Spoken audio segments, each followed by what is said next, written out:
আসসালামু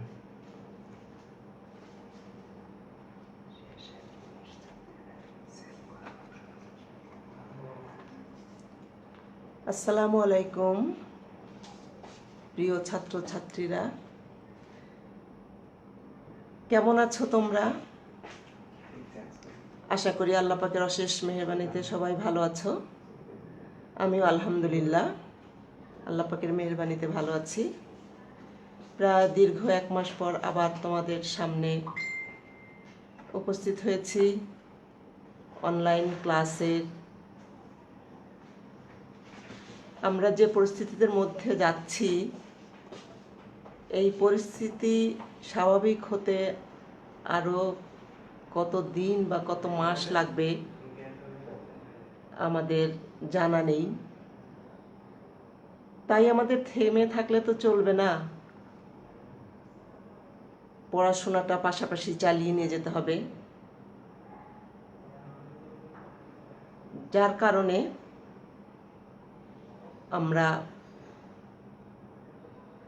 আমাদের বাংলা বিভাগ থেকে এই ক্ষুদ্র প্রয়াস তোমাদেরকে লেখাপড়ার সাথে সংযুক্ত রাখার। আমরা ক্লাসে যেতে পারছি না, আমরা সামনাসামনি আমাদের দেখা হচ্ছে না, কথা হচ্ছে না।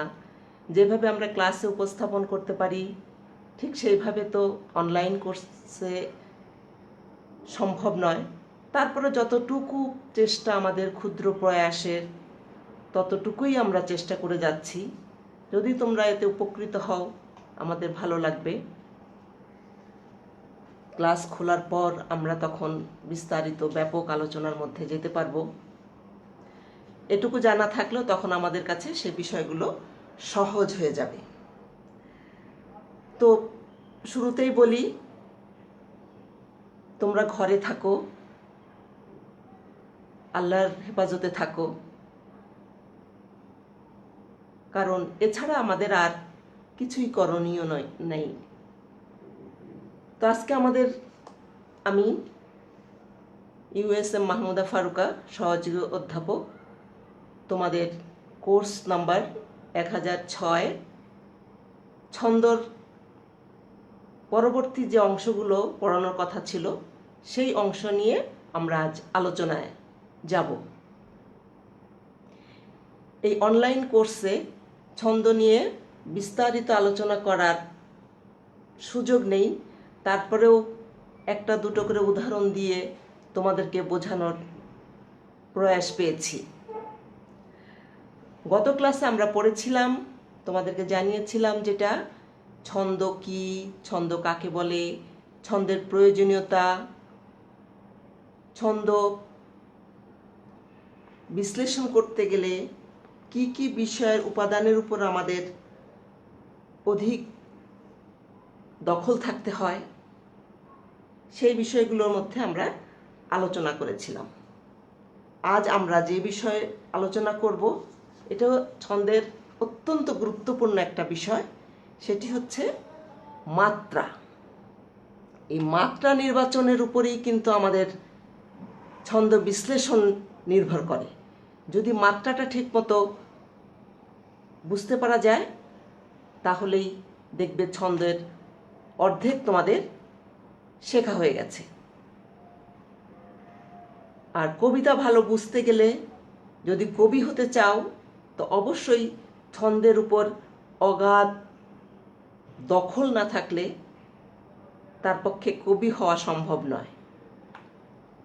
যাই হোক, আমাদের যেহেতু ক্লাসে এটা পড়ার বিষয়, আমাদের পরীক্ষার পাঠের বিষয়, সেই ক্ষেত্রে আমাদের এই বিষয়টা বিস্তারিত আলোচনার সুযোগ থাকে। তাহলে মাত্রা কি? মাত্রা কি বলতে গেলে যে বিষয়টা আসে সেটা হচ্ছে অক্ষর উচ্চারণের সময় বা কাল পরিমাণকে মাত্রা বলে। এখন তোমরা আশা করি ভুলে যাওনি যে অক্ষর কি। আমি তবু একবার মনে করিয়ে দিই, অক্ষর হচ্ছে একটি শব্দে একক প্রয়াসে যতটুকু উচ্চারণ করা যায় সেটুকুই হচ্ছে অক্ষর। অতএব মাত্রার বিষয়টা আসে কি, অক্ষর উচ্চারণের সময় আমরা যতটুকু একসাথে উচ্চারণ করি, সেই অতটুকু উচ্চারণের পরিমাপকেই কি বলা হয়? মাত্রা বলা হয়। বুঝতে পেরেছ আশা করি। তাহলে আমরা কিভাবে মাত্রাটা বিন্যাস করতে পারি? আমরা অক্ষরের মধ্যে দুটো জিনিস পেয়েছিলাম, একটা হচ্ছে মুক্তাক্ষর আর একটা হচ্ছে বদ্ধাক্ষর। এখন মুক্তাক্ষর এবং বদ্ধাক্ষরের মাত্রার বিন্যাসের উপরই আমাদের ছন্দ বিশ্লেষণের নির্ভর করছে। একটি মৌলিক স্বরান্ত অক্ষর উচ্চারণ করতে যে সময় লাগে তাকে এক মাত্রা বলে।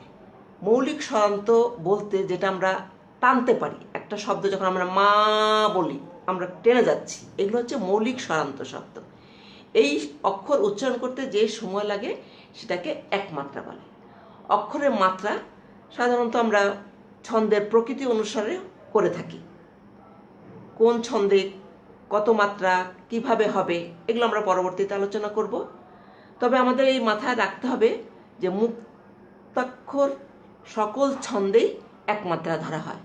সকল ছন্দে বলতে ছন্দ যে তিন প্রকার, স্বরবৃত্ত ছন্দ, মাত্রাবৃত্ত ছন্দ এবং অক্ষরবৃত্ত ছন্দ, এই তিনটা ছন্দের বিশ্লেষণ করতে গেলে যেখানেই আমরা মৌলিক স্বরান্ত অক্ষর পাবো সেখানেই আমাদের মুক্তাক্ষরকে একমাত্রা হিসাবে ধরা হবে। এক্ষেত্রে আমাদের আর দ্বিতীয় অপশন নাই বা দ্বিতীয় চিন্তা করারও কোনো সুযোগ নাই। ধরেই নিতে হবে একেবারেই বদ্ধ যে আমরা সবসময় মুক্তাক্ষর মানেই একমাত্রা। কিন্তু কিছু কিছু ক্ষেত্রে একটু ব্যতিক্রম থাকে, আমরা সেই ব্যতিক্রমগুলো পরবর্তীতে আলোচনা করব উদাহরণ সহকারে। যৌগিক স্বরান্ত অক্ষর বা বদ্ধাক্ষর কখনো কখনো একমাত্রা বা দুই মাত্রার মর্যাদা লাভ করে থাকে। যৌগিক স্বরান্ত বলতে বুঝতেই পারছো, যেখানে আমরা থেমে যাই, একটা শব্দ বলতে গিয়ে যখন আমরা থেমে যাই সেটাই বলা হয় যৌগিক স্বরান্ত। যেমন বল, আমরা এটাকে যখন বল বলি তখন হয় মৌলিক, আর যখন এটা আমরা হর্ষচিহ্ন নিচে থাকে তখন সেটা হয়ে যায় যৌগিক। তো যৌগিক স্বরান্ত কখনো কখনো এক মাত্রা হয়, কখনো কখনো দুই মাত্রার মর্যাদা পায়, সেটাও আমরা উদাহরণ সহ পরবর্তীতে আলোচনা করব। তাহলে আমরা কি বলতে পারি? ছন্দের প্রকৃতি অনুসারে অক্ষরের মাত্রা স্থির করা হয়। কখনো কখনো মৌলিক স্বরান্ত অক্ষরও দুই মাত্রারও মর্যাদা লাভ করতে পারে। দেখো উদাহরণ।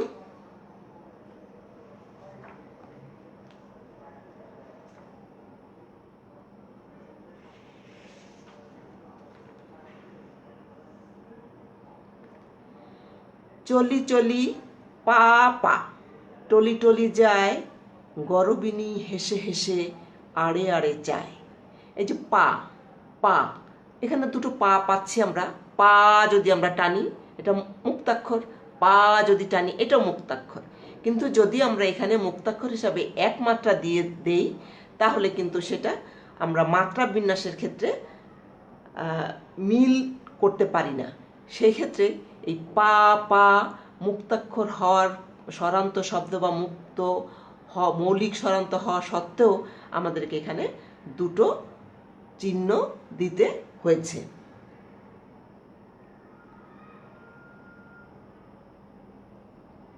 বোঝা গেছে আশা করি।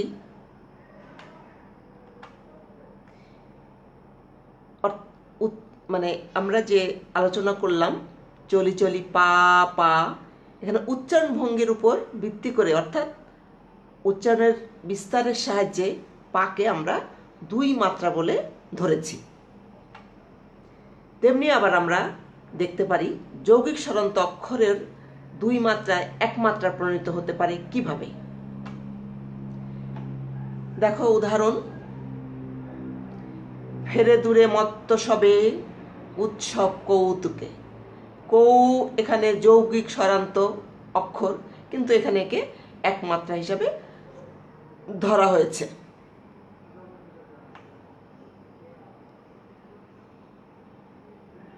একমাত্রা ধরা হয়েছে। তাহলে আমরা মোটামুটি মাত্রা আলোচনার ক্ষেত্রে এখানে বলি যে ছন্দের প্রকৃতিভেদে মৌলিক স্বরান্ত অক্ষর যেমন দীর্ঘ অর্থাৎ 2 মাত্রা হতে পারে, তেমনি আবার যৌগিক স্বরান্ত অক্ষর 1 মাত্রা হতে পারে। এখন মাত্রা আমরা চিহ্নকে কিভাবে শব্দের উপরে ব্যবহার করব দেখো।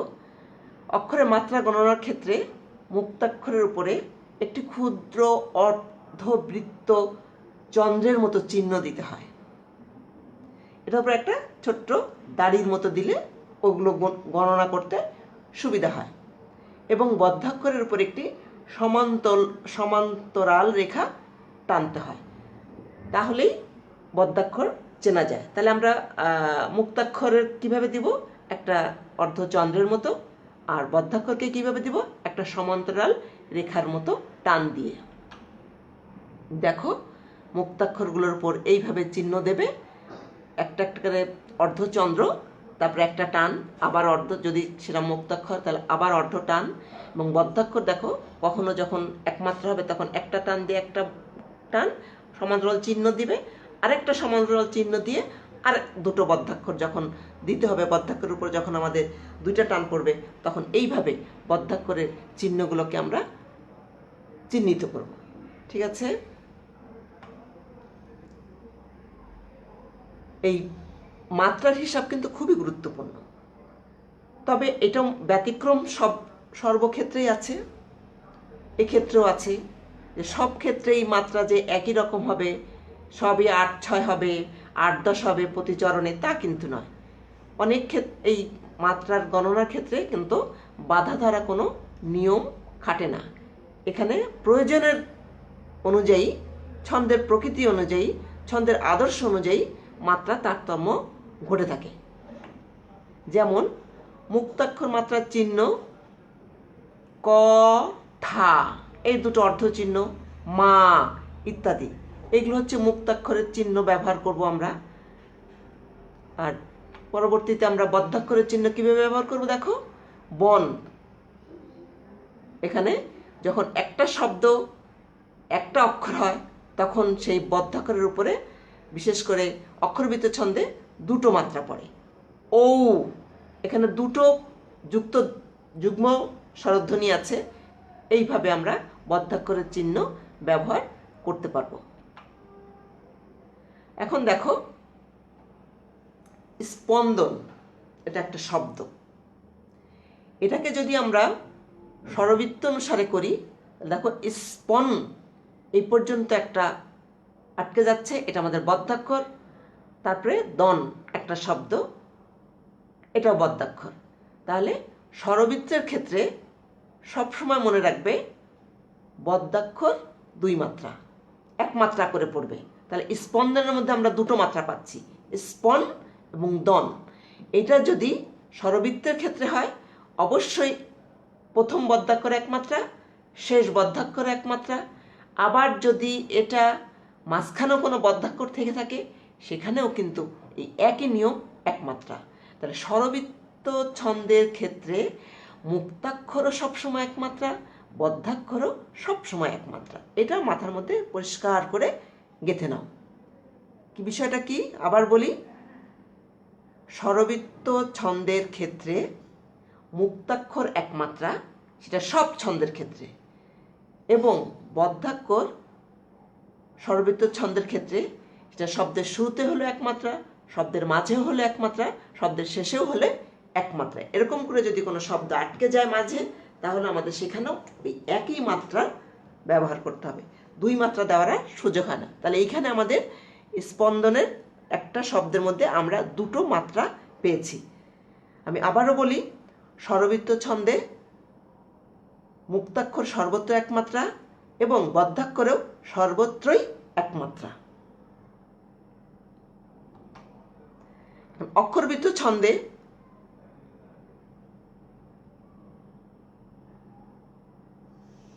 আচ্ছা আমরা আসি, মাত্রাবৃত্ত ছন্দে আগে আসি।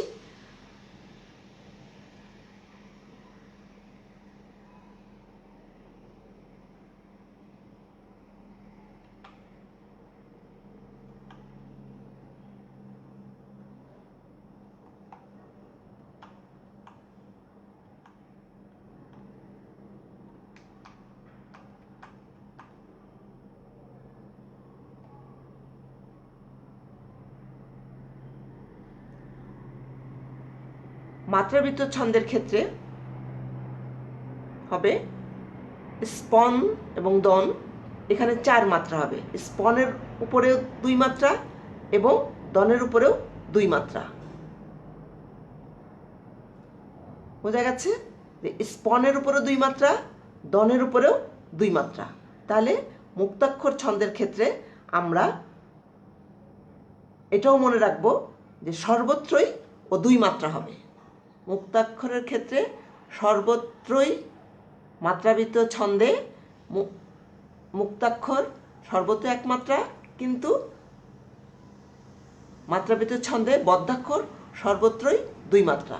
সে শুরুতেই হোক আর শেষেই হোক, সর্বত্রই সেটা 2 মাত্রা হবে।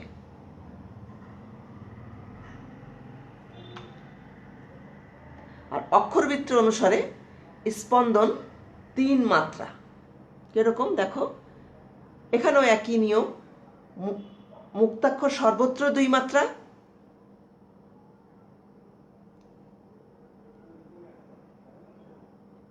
বদ্ধাক্ষরের ক্ষেত্রে অক্ষরবৃত্তের কিছু হেরফের আছে।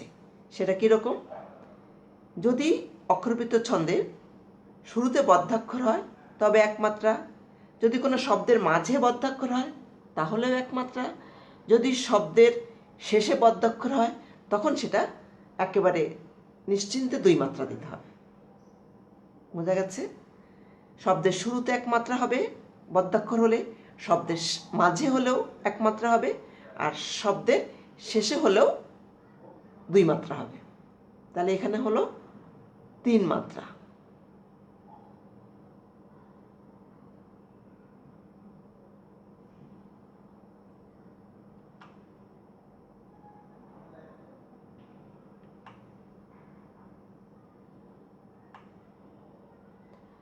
দেখো আমরা কেমন করে ছন্দে মুক্তাক্ষর চিহ্নিত করব, কিভাবে বদ্ধাক্ষর চিহ্নিত করব তারও কিছু উদাহরণ।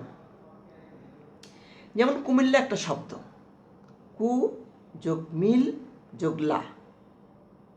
তাহলে এখানে 3টা শব্দ মিলে একটি 3টা 4টা 5টা বর্ণ মিলে একটি শব্দ হয়েছে। শব্দে কু এবং লা এটা টেনে উচ্চারণ করা যাচ্ছে, অর্থাৎ জিহ্বা কোথাও বাধাগ্রস্ত হচ্ছে না। কাজে কু এবং লা দুটি মুক্তাক্ষর। সেভাবেই ঢাকা বা কলম, ক মুক্তাক্ষর, লমটা কি হয়ে যাচ্ছে? বদ্ধাক্ষর। ঢাকা ঢা মুক্তাক্ষর, কা মুক্তাক্ষর। সেক্ষেত্রে দুটোই আমরা টেনে টেনে উচ্চারণ করতে পারছি, জিহ্বার কোথাও বাধাপ্রাপ্ত হচ্ছে না, অর্থাৎ এগুলো সবই মুক্তাক্ষর। শব্দের মধ্যে কিভাবে আমরা বদ্ধাক্ষর চিহ্নিত করব? যেমন এখানে দেখো, কলম একটি শব্দ, এখানে ক তো মুক্তাক্ষর আমরা আগেই জানি যতক্ষণ টানতে পারছি। তারপরে কি পাচ্ছি? লম। লমটা কিন্তু বদ্ধাক্ষর। এই যে আমরা হস চিহ্ন দিয়ে বোঝাচ্ছি, যেটা আমরা থেমে যাচ্ছি, আটকে যাচ্ছে, বাধাগ্রস্ত হচ্ছে আমাদের, তাহলে এই লমটা হচ্ছে বদ্ধাক্ষর। রাখাল, রাটা হচ্ছে মুক্তাক্ষর, খালটা হচ্ছে বদ্ধাক্ষর। ইলিশ, এখানেও লিশ, এখানেও এটা হচ্ছে বদ্ধাক্ষর। এই লিশটা হচ্ছে বদ্ধাক্ষর। এখানে এভাবে আমরা শব্দ উচ্চারণ করে করে ভেঙে ভেঙে বিশ্লেষিতভাবে বুঝে নেওয়ার চেষ্টা করব, তাহলে আমাদের কাছে বিষয়টা সহজ হয়ে যাবে। যদি যুক্তবর্ণের শব্দের বদ্ধাক্ষর থাকে তবে উচ্চারণের নিয়মে না লিখে ওভাবে রেখেই বদ্ধাক্ষর নির্ণয় করতে হবে।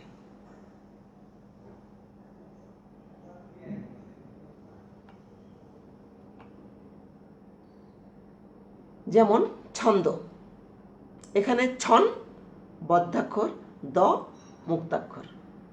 কুমিল্লা, এখানে কু মুক্তাক্ষর, মিল বদ্ধাক্ষর, লা মুক্তাক্ষর।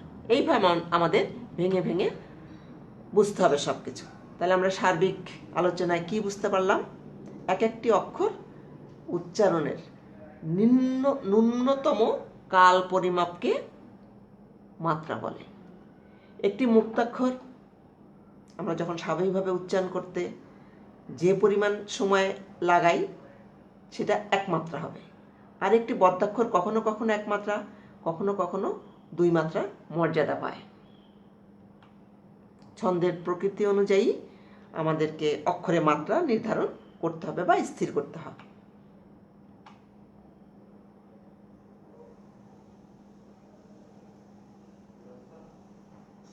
স্বরবৃত্ত ছন্দে বদ্ধাক্ষর সর্বত্রই এক মাত্রা হিসেবে গণনা করা হয়। আমরা আগে আলোচনা করেছি, এখন আবার আলোচনা করছি কিভাবে মাত্রাবৃত্ত ছন্দে বদ্ধাক্ষর সর্বত্রই 2 মাত্রা গণনা করা হয়। অক্ষরবৃত্ত ছন্দের ক্ষেত্রে একটু বোঝার বিষয় বা মনে রাখার বিষয়, এখানে অক্ষরবৃত্ত ছন্দে বদ্ধাক্ষর শব্দের প্রথমে থাকলে 1 মাত্রা, শব্দের মাঝে থাকলে 1 মাত্রা এবং শব্দের শেষে থাকলে 2 মাত্রা হিসেবে গণনা করা হয়। তবে আরেকটি বিষয়, বদ্ধাক্ষর যখন একটি শব্দে পরিণত হয় তখন সেই বদ্ধাক্ষর 2 মাত্রার মর্যাদা পায়। অর্থাৎ একাই যখন একটা শব্দ মাঝখানে বসলো সেটা বদ্ধাক্ষর, সেটা কিন্তু 2 মাত্রা হবে। তাহলে অক্ষরবৃত্ত ছন্দের কি হলো, যখন একটা শব্দের শুরুতে একটা বদ্ধাক্ষর থাকে তখন 1 মাত্রা, মাঝে যখন একটা বদ্ধাক্ষর থাকে তখন 1 মাত্রা, কিন্তু শব্দের শেষে যদি বদ্ধাক্ষর থাকে তখন সেটা হবে 2 মাত্রা। আবার যদি একাই একটা শব্দ হয়, শব্দ একটা বদ্ধাক্ষর হয়, তখন সেটা হবে কি, সেটা হবে 2 মাত্রা। উদাহরণ দেখো, সুন্দর, সুন্দর স্বরবৃত্ত ছন্দে কয় মাত্রা হয়েছে, 2 মাত্রা। মাত্রাবৃত্ত ছন্দে কি হলো, সুন্দর, এখানেও দুটো বদ্ধাক্ষর, তাহলে বদ্ধাক্ষর মাত্রাবৃত্ত ছন্দে কিভাবে 2, প্রথমটাও 2, মাঝেরটাও 2 হবে, শেষেরটাও 2। এখানে মাঝে যেহেতু নেই, আমরা শুরু এবং শেষ পেয়েছি, দেখাচ্ছি। আর অক্ষরবৃত্ত ছন্দে দেখো, সুন্দর, শুরুটা বদ্ধাক্ষর, শেষেরটা বদ্ধাক্ষর, তাহলে শুরুটা হয়েছে 1 মাত্রা, শেষেরটা হয়েছে 2 মাত্রা, তাহলে এটা 3 মাত্রা। স্বরবৃত্ত ছন্দে একটা শব্দে আমরা ওখানে পেলাম 2 মাত্রা, মাত্রাবৃত্ত ছন্দে পেলাম 4 মাত্রা, আর অক্ষরবৃত্ত ছন্দে পেলাম 3 মাত্রা। এখন আসো আমরা জ্যোতি নিয়ে কথা বলি। জ্যোতি কি?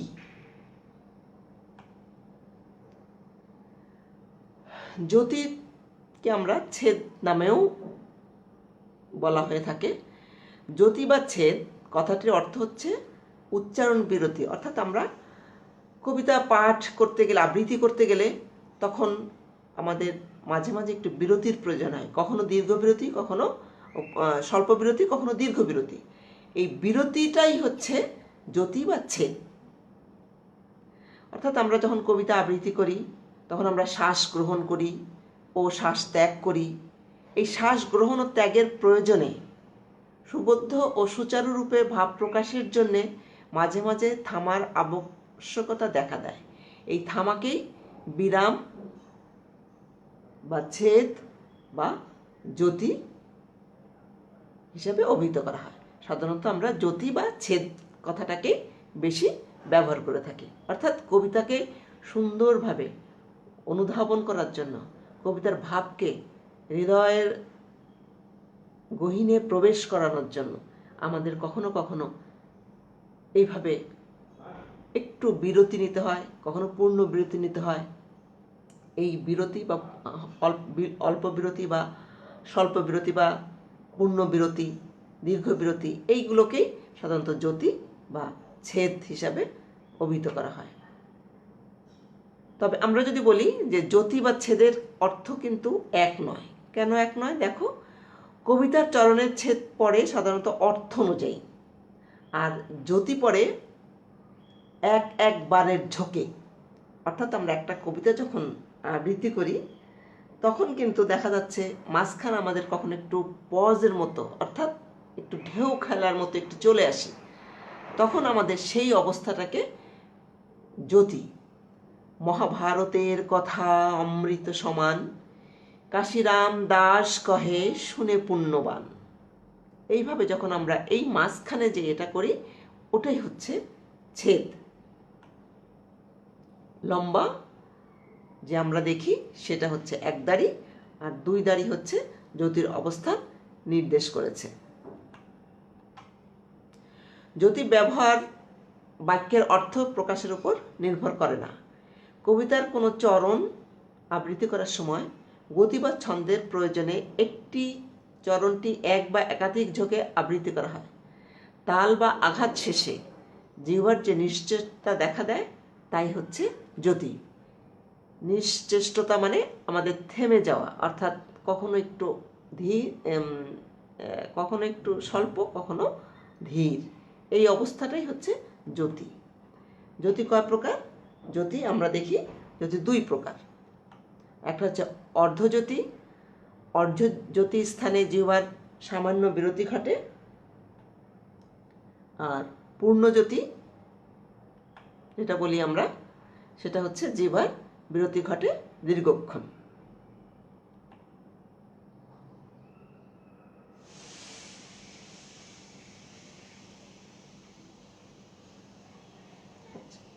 এখন আসো পর্ব।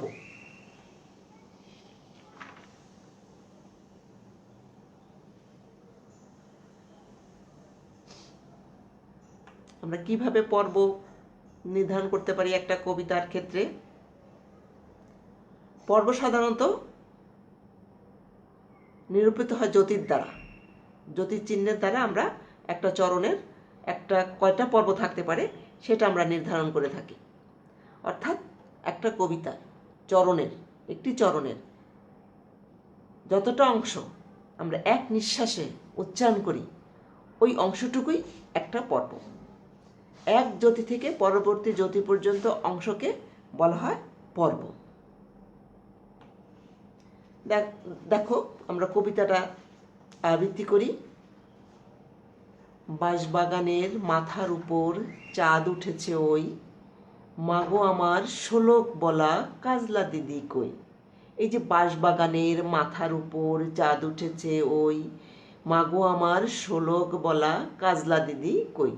এই যে বাঁশবাগানের উপর একটা জ্যোতি পড়েছে, মাথার উপর একটা জ্যোতি পড়েছে, চাঁদ উঠেছে ওই, এই যে এইগুলি হচ্ছে জ্যোতি চিহ্ন। এইভাবে এই জ্যোতি আগ পর্যন্ত বাঁশবাগানে একটা পর্ব, মাথার উপর একটা পর্ব, চাঁদ উঠেছে ওই একটা পর্ব,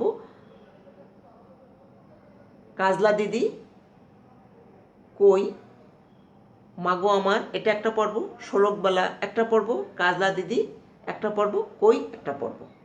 এইভাবে আমরা একটা জ্যোতি থেকে আরেকটা জ্যোতি যাওয়ার মাঝখানে যে শব্দগুলো পাই কবিতার, সেগুলোই হচ্ছে এক একটা পর্ব। আমরা সব ক্ষেত্রে পর্ব সংখ্যা কিন্তু সমান হবে না। কবিতার প্রত্যেক চরণ পর্ব সংখ্যা সমান হয় না। বিভিন্ন সময় বিভিন্ন কবিতা বিশ্লেষণ করতে গেলে আমরা এই বিষয়গুলো আলোচনায় আসব। তারপরে তোমাদের আমি একটা কবিতা মাধ্যমে আবৃত্তির মাধ্যমে বোঝাচ্ছি যে সব ক্ষেত্রে একই চরণে পর্ব সংখ্যা সমান নয়। যেমন একটা কবিতার একটা চরণকে 3 ভাগে ভাগ করা হচ্ছে পর্ব সংখ্যা। আমি কবি যত কামারের কাশিয়ার, এটা একটা চরণ। এখানে পর্ব সংখ্যা কয়টা?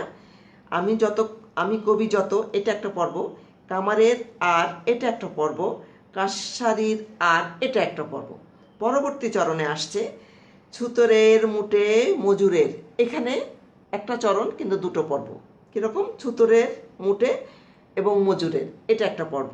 পরবর্তী আবার আসছে আমি কবি যত ইতরের, এখানেও একটা চরণ কিন্তু দুটো পর্ব। আমি কবি যত একটা আর ইতরের একটা, এটা একটা চরণ কিন্তু পর্ব সংখ্যা দুটো। আমি কবি ভাই কর্মের আর ঘর্মের,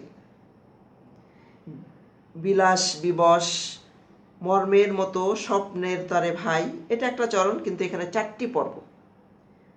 সময় সে হয় নাই, এটা একটা চরণ দুটো পর্ব। এইভাবে ছন্দের প্রয়োজনে বা কবিতার প্রয়োজনে আমরা বিভিন্ন সময় একটা পংক্তিতে 3টা, 2টো, 4টা, 1টা এইভাবে আমরা ভাগ করে থাকি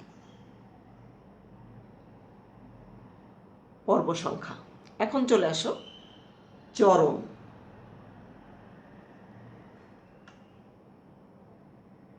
কবিতার চরণ বলতে একটি পূর্ণ বাক্যকে ধরা হয়। প্রত্যেকটা চরণেই কয়েকটি পর্ব থাকে। ছন্দভেদে সাধারণত একটি চরণে 2, 3, 4টি পর্ব থাকে, কখনো 5টি, এমনকি একটি পর্বও দেখা যায়। এখন আসো পংক্তি।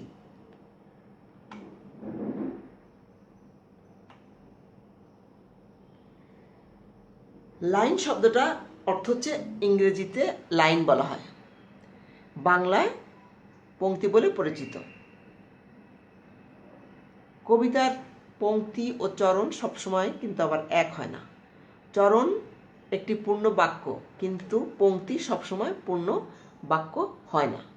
তবে একটি পংক্তি একটি পূর্ণ বাক্য হলে সেটিকে অবশ্যই চরণ বলা যায়।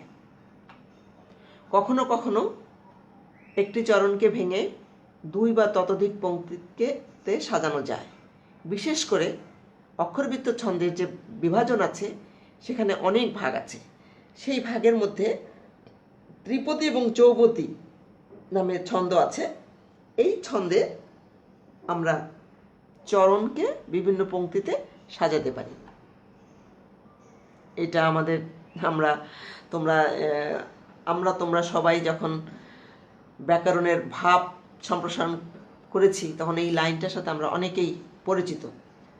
যেমন, যে জন দিবসে মনের হরষে জ্বালায় মোমের বাতি, এটা 3টা চরণ ভাগ করা হয়েছে। কিন্তু আবার দেখো, যে জন দিবসে মনের হরষে জ্বালায় মোমের বাতি, আশুগৃহে তার আসিবে না নিশীতে প্রদীপ ভাতি, এখানে নাই, আমি তোমাদের বললাম। এটা আমরা ভাব সম্প্রসারণ হিসাবে অনেক করেছো তোমরা, আমরাও করেছি। তো এই যে চরণগুলো ত্রিপদী চৌপদী হিসাবে চরণগুলোকে ভাগ করা হয়। এটা যখন অক্ষরবৃত্ত ছন্দে আসবো আমরা, তখন এগুলোকে বিশ্লেষণ করা যাবে।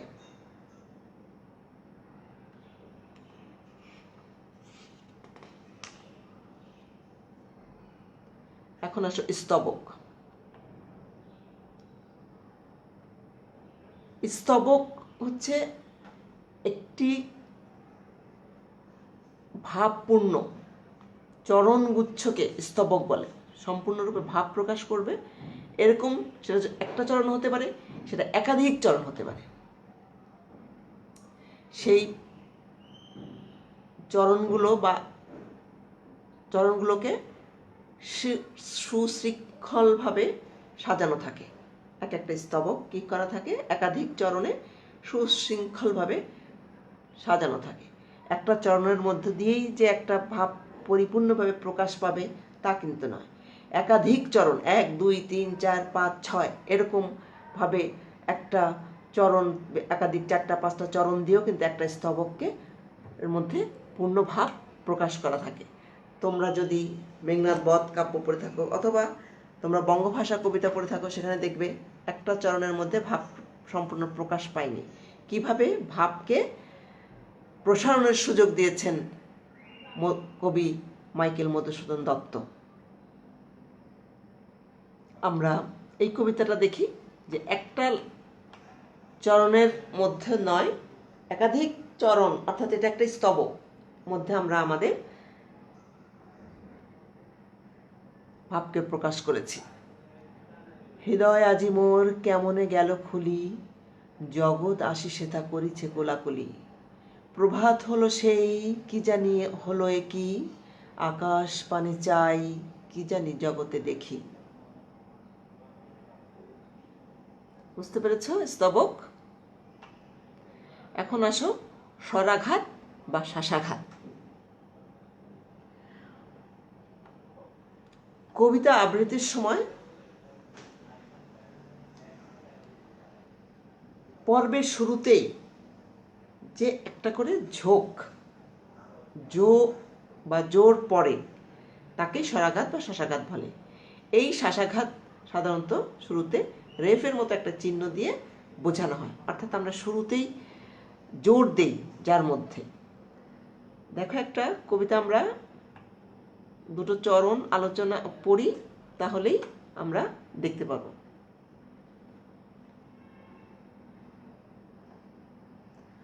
রাত পোহালো ফর্সা হলো, ফুটলো কত ফুল, কাঁপিয়ে পাখা নীল পতাকা জুটলো অলিকুল। এখানে এখানে রাত শব্দটা ভুল করে হয়ে গেছে, এখানে হবে রাত।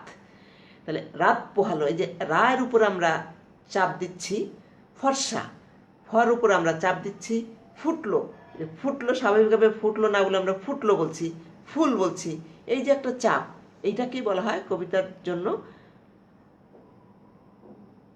শ্বাসাঘাত। কাঁপিয়ে পাখা নীল পতাকা জুটলো অলি কুল। এই যে প্রতিটা পর্বের শুরুতে আমরা জোর দিচ্ছি, ঝোঁক দিচ্ছি, জোর করছি, এটাই হচ্ছে শ্বাসাঘাত। আমরা আরেকটা কবিতা বলি, আমাদের ছড়া বলি, যেটা আমাদের বহুল প্রচলিত এবং বাচ্চাদের খুব পছন্দনীয়। বৃষ্টি পড়ে টাপুর টুপুর নদে এলো বান, শিব ঠাকুরের বিয়ে হবে 3 কন্যা দান। এই প্রতিটার শব্দের দেখো, বৃষ্টি পড়ে টাপুর টুপুর নদে এলো বান, শিব ঠাকুরের বিয়ে হবে 3 কন্যা দান। এই যে আমরা জোর করে করে একটা চাপ দিচ্ছি, এটাই হচ্ছে শ্বাসাঘাত। এখন আসো লয় বা গতি।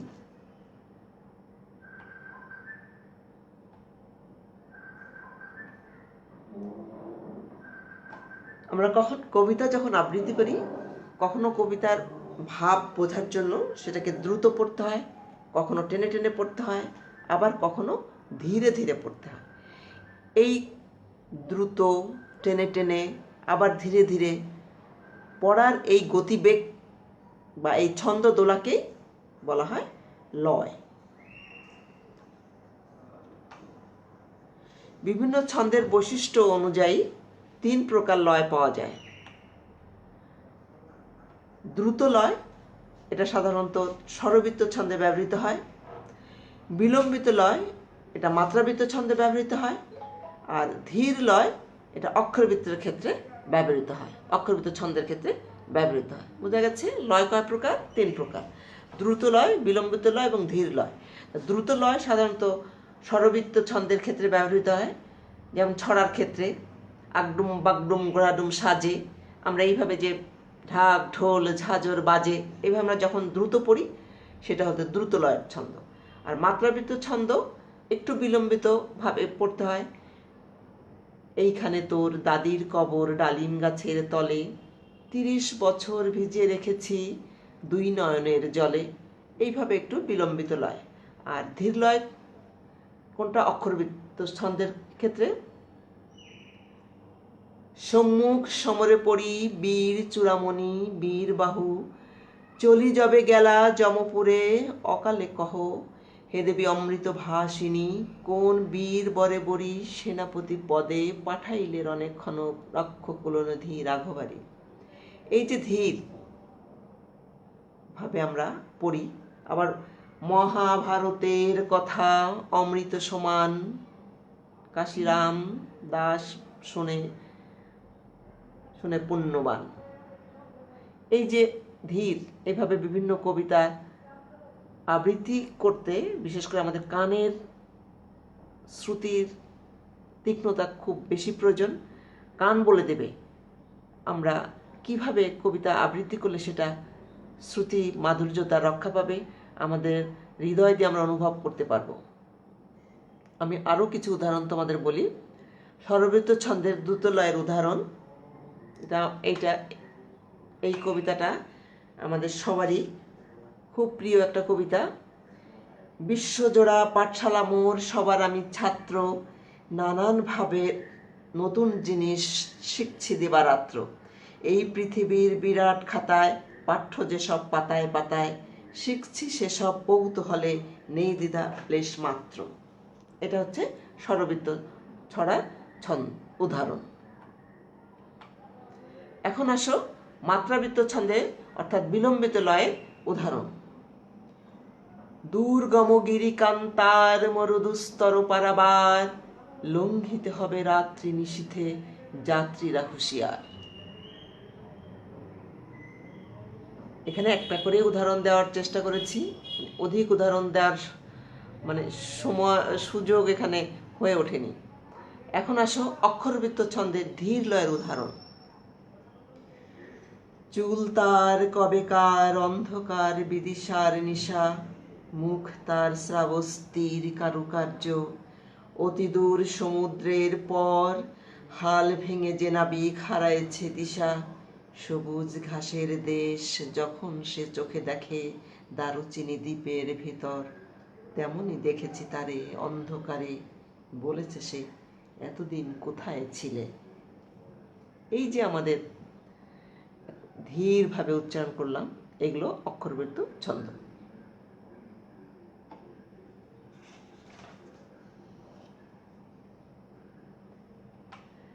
এখন আসো ছন্দের আরেকটা উল্লেখযোগ্য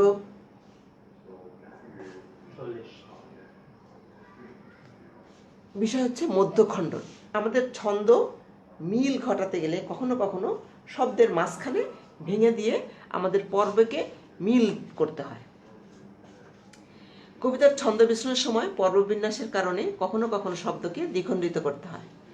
পর্ববিন্যাসের প্রয়োজনে শব্দকে খণ্ডিত করার এই প্রয়াসকে আমরা মধ্যখণ্ডন বলে থাকি। তো দেখো, আমরা রবীন্দ্রনাথ ঠাকুরের বিখ্যাত সোনার তরী কবিতায় তরী বানানোর দিদি কানে ঠাই নাই ছোট সে তরী, এখানে দীর্ঘিকারটা বাদ পড়ে গেছে, সরি। আমারই সোনার ধানে গিয়েছে ভরি, এটা মাত্রাবৃত্ত ছন্দের উদাহরণ। আমাদের মিল করার জন্য, ছন্দের মিল করার জন্য দেখো যে তরীর মাঝখানে একটা মধ্যখণ্ডন পড়েছে, আর এখানে দুটো পড়েছে। আমারই সোনার মাঝখানে একটা শব্দটাকে ভাগ করে এই পাশে নিয়ে এসেছি, আর গিয়েছে ভরি, এই ভরির মাঝখানে একটা দাগ পড়ে গেছে, মধ্যখণ্ডন পড়েছে। এইভাবেই আমরা শব্দকে ভাগ করে থাকি। এখন আরেকটা বিষয় আছে, ছন্দ সন্ধি। সন্ধি কি সেটা তোমরা সবাই জানো, যে পাশাপাশি দুটো শব্দ দ্রুত উচ্চারণের ফলে একটার প্রভাবে আর একটার যে পরিবর্তন হয়, শ্রুতিগত যে পরিবর্তন হয়, সেটাই হচ্ছে সন্ধি। ছন্দের ক্ষেত্রে ঠিক সেরকমই একটা ক্রিয়া করে, যে বাংলা ব্যাকরণে সন্ধিতে পাশাপাশি দুটি ধ্বনির দ্রুত উচ্চারণের ফলে যেভাবে কিছু অংশের পরিবর্তন, মিলন কিংবা লোপ পাওয়ার বিশেষ রীতি রয়েছে, ছন্দের ক্ষেত্রে অনেকটা এই রকম প্রক্রিয়া চালু আছে। বিশেষ করে ছন্দ পতনের হাত থেকে রেহাই পাওয়ার জন্যে কখনো কখনো দুটি ভিন্ন শব্দকে এক শব্দের মতো করে পড়তে হয়। এতে শব্দের দুটি ধ্বনির সংযোগ ঘটে। কিরকম দেখো, এটা একটা কবিতা, চরণ। হত্যা, আমরা যদি আলাদা করে পড়ি, হত্যা নয় আজ সত্যগ্রহ শক্তির উদ্বোধন, এরকম যদি পড়ি তাহলে কবিতাটা শুনতেও ভালো লাগে না, এবং এর মাত্রা সংখ্যার ক্ষেত্রেও এলোমেলো হয়ে যায়। সেক্ষেত্রে যদি আমরা নয় আজটাকে একসাথে পড়ি তাহলে এর মাত্রা সংখ্যাটা ঠিক থাকে।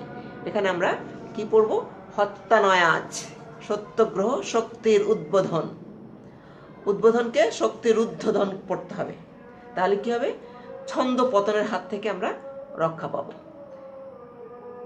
আর একটা উদাহরণ, একথা ওমর জানে হাফেজ আর রুমে। আমরা যদি হাফেজ আর এরকম করতে যাই তাহলে এর ছন্দ পতন ঘটে যায়। সেজন্য আমরা এখানে হাফেজ এবং আর একসাথে পড়ে হাফেজার যদি পড়ি তাহলে ঠিক হয়, আর যদি হাফেজার না পড়ে আলাদা করে পড়ি তাহলে 7 মাত্রার হয় এবং সেক্ষেত্রে ছন্দপতন ঘটে। এরপরে আসো ছন্দ সমাস। সমাস কি তাও জানো তোমরা, ছন্দের ক্ষেত্রে কিভাবে আমরা ব্যবহার করব। ছন্দের প্রয়োজনে পাশাপাশি অবস্থিত দুটি শব্দকে সমাসবদ্ধ করে উচ্চারণ করতে হয়। ছন্দে এরূপ সমাসবদ্ধ শব্দের ব্যবহারকে ছন্দ সমাস বলে। যেমন গুরু গুরু নাচের ডমরু বাজিল ক্ষণে ক্ষণে, এরকম করে যদি আমরা বলি ক্ষণে ক্ষণে, তাহলে এর উচ্চারণ ঠিক আছে, কিন্তু সমাসবদ্ধ না হওয়াতে এর ছন্দ রক্ষা হয় না। তাহলে আমাদের কি পড়তে হবে, এখানে এই ক্ষণে ক্ষণেকে একসাথে করে নিতে হবে, ক্ষণে ক্ষণে উচ্চারণ করে শব্দটাকে সমাসবদ্ধ করে নিয়ে আমাদেরকে নেকটাকে আলাদা করে নিয়ে দ্বিমাত্রিক করে ছন্দকে রক্ষা করা হয়। এখন তোমরা মোটামুটি ছন্দের বিশ্লেষণের যে সমস্ত উপাদানগুলো আমরা আলোচনা করলাম, এই উপাদানগুলো তোমরা সুন্দরভাবে যদি ধারণ করতে পারো, তাহলে পরবর্তীতে আমাদের যে ছন্দ বিশ্লেষণ আসবে, সেই ছন্দ বিশ্লেষণ করতে অনেক সহজ হবে। আমরা জানি ছন্দ 3 প্রকার। কি কি? স্বরবৃত্ত ছন্দ, মাত্রাবৃত্ত ছন্দ এবং অক্ষরবৃত্ত ছন্দ। এখন ছন্দ বিশ্লেষণ করতে গেলে ব্যাপক উদাহরণ দরকার, ব্যাপক আলোচনার দরকার, যেটা এই অনলাইন ক্লাসে করাটা কষ্টসাধ্য। সেই কারণে পরবর্তী সময় যখন ক্লাস খুলবে, আশা করি তখন তোমাদের আমি বিভিন্ন ছন্দের বৈশিষ্ট্য অনুযায়ী তাদের বিশ্লেষণগুলো করে দেখাবো। তাহলে আমরা ছন্দ সম্পর্কে যা জানলাম, বুঝলাম, পড়লাম, তাহলে আমরা আজ এ পর্যন্তই অনলাইন ক্লাসের সমাপ্তি টানছি। তোমরা যে যেখানে আছো, যেভাবে আছো, সার্বক্ষণিক নিজেদের দায়িত্ব নিজেদের নিতে হবে। হাত ধোবে, নাকে মুখে হাত দেবে না, অহেতুক বাইরে ঘোরাঘুরি করবে না প্রয়োজনের ছাড়া। ভালো থাকো, ঘরে থাকো, ভালো থাকো। আল্লাহ তোমাদের সবাইকে হেফাজত করুক। আমার জন্য দোয়া করো, তোমাদের জন্য দোয়া রইল। আল্লাহ হাফেজ। আসসালামু আলাইকুম।